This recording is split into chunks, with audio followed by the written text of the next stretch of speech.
So hello everyone, তোমরা সবাই কেমন আছো? আমি তো বেশ ভালোই আছি। আর তোমরা কেমন আছো অবশ্যই কিন্তু কমেন্ট বক্সে জানাবে। তো চলো আজ আমি একটা নতুন রেসিপি করব, তোমাদের সাথে শেয়ার করি কীভাবে কী করি। তো চলো তোমরা দেখতে থাকো।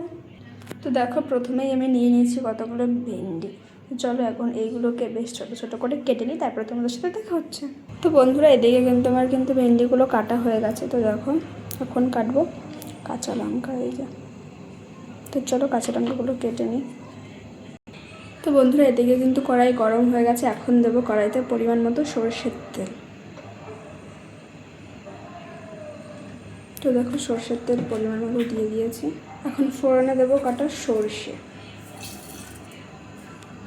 আর দিয়ে দিলাম একটা শুকনো লঙ্কা ফোড়ন। তো দেখো এদিকে কিন্তু এগুলো কালো হয়ে গেছে। কড়াইতে ভেন্ডি।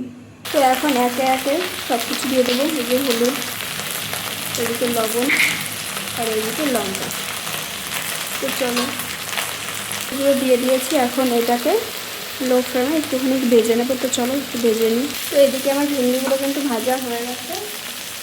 আর এখন দেবো পরিমাণ মতো জল। তো দেখো, জলও দিয়ে দিলাম। এদিকে কিন্তু আমি পরিমাণ মতো জল দিয়ে দিয়েছি। এখন সিদ্ধ হওয়ার জন্য এটাকে দেবো ঢেকে। তো চলো এখন ঢেকে দিই, তারপরে তোমাদেরকে দেখাচ্ছি।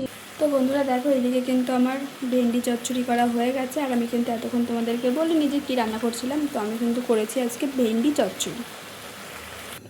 তো দেখো বন্ধুরা, এদিকে কিন্তু হয়ে গেছে। আর তোমাদের রান্নাটা কেমন লাগলো অবশ্যই কিন্তু কমেন্ট বক্সে জানিও। তো চলো টাটা।